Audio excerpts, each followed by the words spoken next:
The chapel was silent except for the hushed murmurs of grief. I stood at the front, my black dress clinging to me like a vice, its constriction only mirroring the tightness in my chest. My eyes remained fixed on the oak casket resting before me. Inside lay my husband, Nathan, gone just 3 days, though the emptiness stretched endlessly.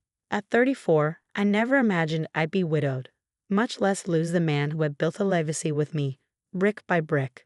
Nathan wasn't just my husband. He was the architect of dreams, the driving force behind Harper Innovations. For a decade, we'd been an unstoppable team, and now it was all crumbling. Emery. The sharp voice broke through my haze. I turned to see my cousin Serena, walking toward me with her usual air of self-importance.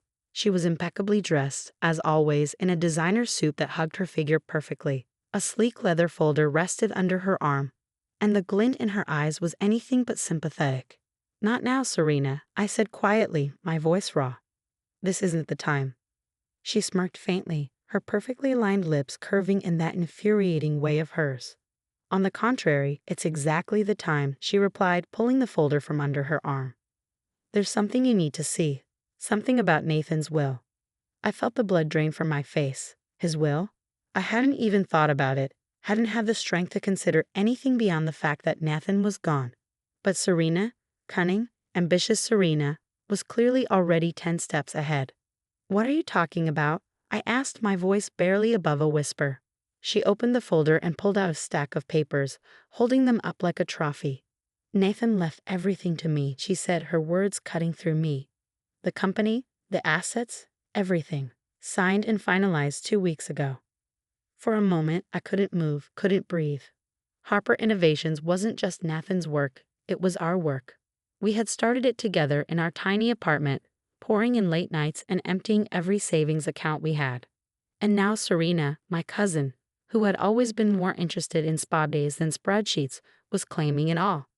"This has to be a mistake," I said, my hands trembling as I took the papers from her. "But it's not," Serena said, her voice laced with fox sympathy. "Nathan knew what he was doing. He wanted someone capable to carry his vision forward, someone who understands what it takes to lead. He made the right decision." Her words stung more than I cared to admit.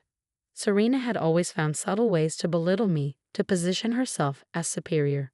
But this was a betrayal on another level entirely. "The board will never agree to this," I said, struggling to keep my voice steady. "They know me. They know how much I've invested." "The board has already been informed," she cut me off with a satisfied smile. "I've arranged a meeting with them tomorrow morning to finalize the transition. Don't worry, Emery. You can focus on grieving. I'll take it from here." She turned and walked away, her heels clicking sharply against the stone floor. I stood frozen, the weight of betrayal settling heavily in my chest. My eyes followed her as she gracefully mingled with the mourners, accepting condolences as if she weren't wielding a dagger in my back. I glanced back at the documents in my hands, my vision blurring as I forced myself to examine them closely. Something didn't add up. The signature, it looked like Nathan's, but there was something slightly off about it. And the date, 2 weeks ago. Nathan had been in Hong Kong then, overseeing the launch of our latest product line.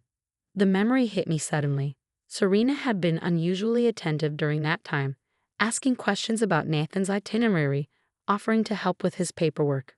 At the time, I'd brushed it off as uncharacteristic kindness, but now I saw it for what it was. A surge of determination overtook me, cutting through my grief like a blade. I pulled out my phone and quickly typed a message to Dylan, Nathan's best friend and the company's legal counsel. "Need to talk. Urgent. After the service." His reply was immediate. "Come to my office at 5 p.m. I slipped the documents into my bag and straightened my shoulders. If Serena thought she could take everything Nathan and I had built together, she was about to find out how wrong she was. The rest of the service passed in a blur. I accepted condolences mechanically, my mind focused on the hours ahead. As the chapel emptied, I caught Serena's smug smile from across the room. She thought she'd won. She had no idea what was coming. At exactly 5 p.m., I stepped into Dylan's office. He stood as I entered, his tie loosened, his usually neat hair disheveled, a telltale sign of his stress. "Emery," he said, pulling me into a quick hug. I'm so sorry about Nathan. I can't believe he's gone. Neither can I said, my voice cracking. But Dylan, there's something wrong. Serena showed up at the funeral with these. I pulled the documents from my bag and handed them to him. Dylan's brow furrowed as he read through the pages. This doesn't make sense, he muttered. Nathan never mentioned changing his will, and these signatures. His eyes narrowed as he studied them. She said the board already knows. I added, my voice trembling, that she's meeting with them tomorrow to take control of the company. Dylan looked up sharply. That's impossible. The board meeting isn't until next week, and it was called to discuss long-term succession planning. There's no way, he trailed off, scanning the documents again. I think she forged them, I said firmly. Nathan was in Hong Kong when these were supposedly signed. And the signature, it's close, but it's not right. He nodded slowly. If that's true, this is serious fraud. But we'll need proof. Then let's find it, I said, my resolve hardening. Serena's reckless when she thinks she's ahead. She must have left a trail. Dylan turned to his computer. First, we secure the company's assets. I'll call an emergency board meeting for tomorrow morning. As he typed, I thought about Serena, about every petty rivalry, every time she had tried to undermine me. But this time was different. This time she had crossed the line. The next morning dawned gray and cold. I arrived at Harper Innovations early, walking into the familiar halls with renewed purpose. When the elevator doors opened to the executive floor, there she was, Serena, already in Nathan's office, lounging in his chair like she owned the place. Yes, we'll be restructuring, she said into the phone, her tone brisk. The current leadership is outdated. I stepped forward. Serena. She looked up, her smile sharpening. Emery, shouldn't you be home? Resting. This is still my company, I said, my voice steady. And that's still Nathan's office. She laughed coldly. Oh, Emery, I know this is hard for you to accept, but things have changed. The papers are fake, I interrupted, holding up the documents. We have the security footage, Serena. We know you forged them. Her face paled. You can't prove anything. Actually, Dylan's voice came from the doorway. We can. Two police officers stepped inside, followed by a man in a suit. Serena Whitmore, the man said. We need to ask you some questions. As they led her away, she glared at me. This isn't over, Emery. She was right, it wasn't. Because what we uncovered in those documents wasn't just fraud, it was something much darker. And I wasn't going to stop until I uncovered the truth. The federal investigation is ramping up, Daniel said, his tone grim. They're digging through everything. Her emails, phone records, financial history. Leah, there's something else. We found evidence she's been embezzling from the company for years, maybe even before Jacob passed. I glanced at a photo of Ethan on the desk, his broad, easy smile staring back at me. He trusted her, treated her like family, and she had betrayed him in ways we were only beginning to uncover. I want it all, I said, my voice colder than I thought it could be. Every receipt, every transfer, every secret. I'm going to make her pay for what she's done to Ethan. Daniel gave me a slow, resolute nod. We're on it. The forensic team is combing through the books. But Kara, you need to be careful. Lee's not the type to go quietly. She's dangerous when she's cornered. Almost on cue, my phone buzzed. A message from an unknown number. You should have stayed out of it, sister. Hope you're ready for what's coming next. I showed the text to Daniel, who immediately called Agent Ward. But I wasn't shaken. Lee had already taken so much, my husband, my trust, my peace of mind. She thought a few veiled threats would stop me. She had no idea who she was dealing with. Let her come, I said, turning to my computer. I'm not backing down. The following days blurred together. Endless meetings, interviews, and bombshell revelations. Every file we uncovered painted a darker picture of Leah's schemes. Not only had she forged Ethan's will, but she'd systematically siphoned millions from the company into offshore accounts. The most damning discovery, however, came after Leah's arrest. Agent Ward called me into his office, his expression heavier than usual. Mrs. Morgan, he began, sliding a folder across his desk. We found something in Leah's correspondence. Messages exchanged with someone named Victor Graves. Does that name ring a bell? It felt like the air had been sucked out of the room. Of course, I knew the name. Victor Graves was Ethan's biggest rival, A man who tried to take our company down more times than I could count. Yes, I said slowly. Why? Ward opened the folder, revealing pages of printed emails. It seems your sister has been selling company secrets to Graves for years. And there's more. The plan to remove Ethan, Graves was involved.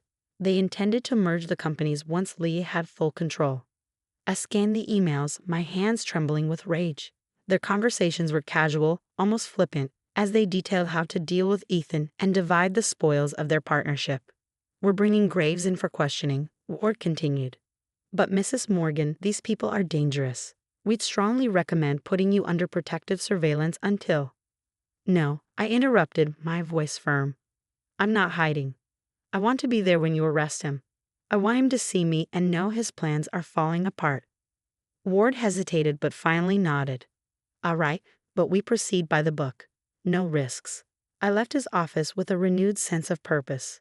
Leah and Graves had seen themselves as untouchable, pulling strings and stacking the deck in their favor, but they hadn't accounted for me.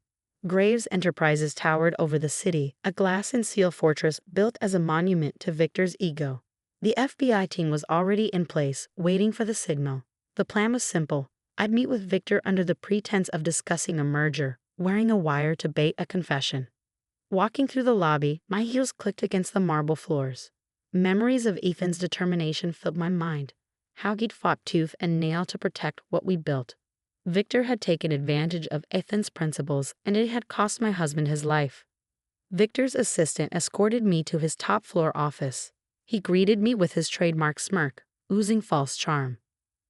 Kara, he said, extending his hand. It's been too long. I was sorry to hear about Ethan. Such a terrible loss. I ignored his hand and sat across from him, placing my bag on his desk. Let's skip the formalities, Victor. We both know why I'm here. His smile faltered but didn't disappear. All right, you mentioned a merger. I have to admit, I'm surprised. Ethan never even entertained the idea. Yes, he didn't, I said evenly, meeting his gaze. Until Leah convinced you to change his mind. Permanently. His smirk vanished. I don't know what you're implying. From my bag, I pulled out a tablet and played one of the emails the FBI had uncovered. Victor's voice filled the room. Once L handles our issue, the merger can move forward. Payment will be wired as agreed. His face turned pale. Where did you get that? You should have invested in better cybersecurity, I said coldly. Leah wasn't nearly as careful as you thought. Victor shot to his feet, reaching for his desk phone. I think we're done here, he said sharply. Oh, I couldn't agree more, I replied. In fact, I think your entire operation is done. At that moment, the door burst open, and Agent Ward and his team flooded the room. Victor shouted obscenities as they read him his rights and cuffed his hands. You have no idea what you've started. He spat as they dragged him past me. I stepped closer, lowering my voice. No, Victor, you had no idea who you were dealing with when you helped murder my husband. But you're about to find out. The months that followed were a whirlwind of court cases and media coverage.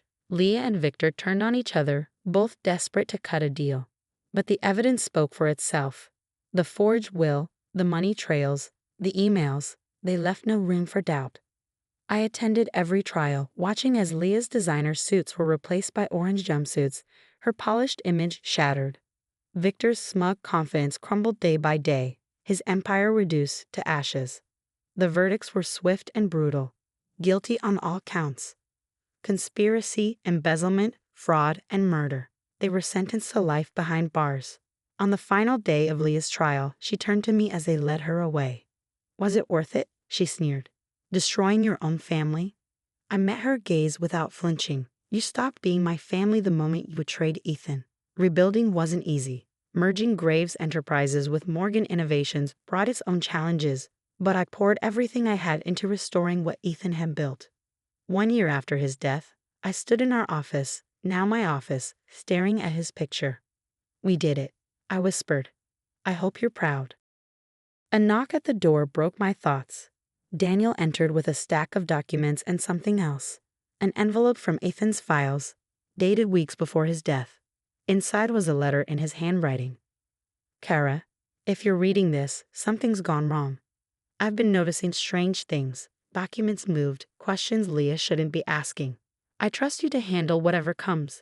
You're stronger than you know. Whatever they take from you, don't let them take your fire. I love you. Always, Ethan.